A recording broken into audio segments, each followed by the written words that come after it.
Le JT des nouvelles techno sur TV5 Monde. Au menu aujourd'hui, la batterie à recharge rapide est-elle l'avenir de la voiture électrique ?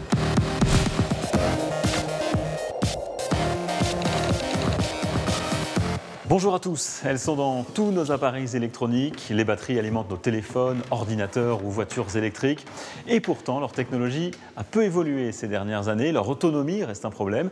Le temps de recharge aussi. On en parle avec un homme qui a peut-être trouvé la solution. Et c'est tout de suite.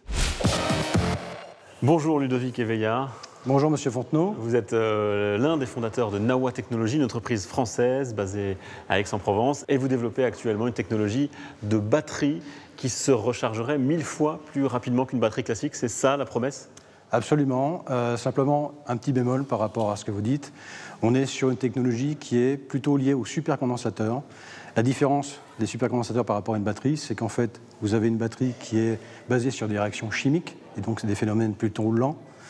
Et là, vous êtes sur des phénomènes, je dirais, de transport de porteurs de charge, donc de mobilité de porteurs de charge, et donc des phénomènes beaucoup plus rapides. Alors vous avez déjà prouvé l'efficacité de votre technologie. Qu'est-ce qui bloque aujourd'hui pour la commercialisation, pour l'industrialisation ?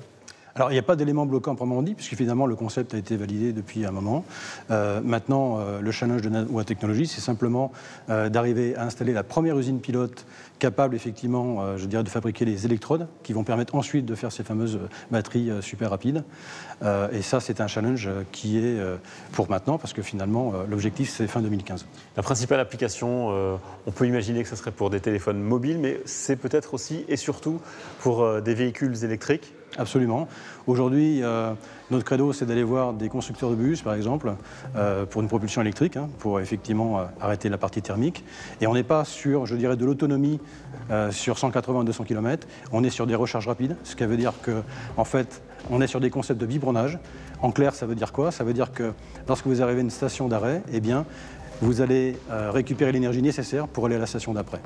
Et ça permet effectivement d'avoir une autonomie quasiment infinie, puisque finalement, vous pouvez charger autant de fois que vous voulez, sans aucun problème. Alors vous avez de la concurrence, parce qu'il y a une université de Stanford qui a présenté il y a quelques semaines seulement une technologie de batterie qui se recharge en 1 minute seulement. C'est la course contre la montre dans ce domaine ? Alors, c'est la course contre la montre. Il y a énormément de laboratoires dans le monde entier qui cherchent effectivement des solutions, de nouvelles solutions de batterie, notamment pour recharger plus rapidement. C'est le cas pour les téléphones portables. Aujourd'hui, effectivement, les gens cherchent à faire le buzz parce qu'ils cherchent je dirais, à attirer des investisseurs, nouveaux investisseurs. Maintenant, il y a beaucoup de gens qui disent que c'est des technologies qui sont de toute façon encore au stade de laboratoire. Et il faudra quand même quelques années avant d'arriver sur le marché. Donc vous êtes sceptique face à la concurrence. Merci beaucoup Ludovic Eveillard d'avoir été l'invité du JT des Nouvelles Techno. Et c'est la fin de ce JTNT. Dimanche prochain, nous serons au festival Futur en scène à Paris. Rendez-vous dans une semaine sur TV5 Monde.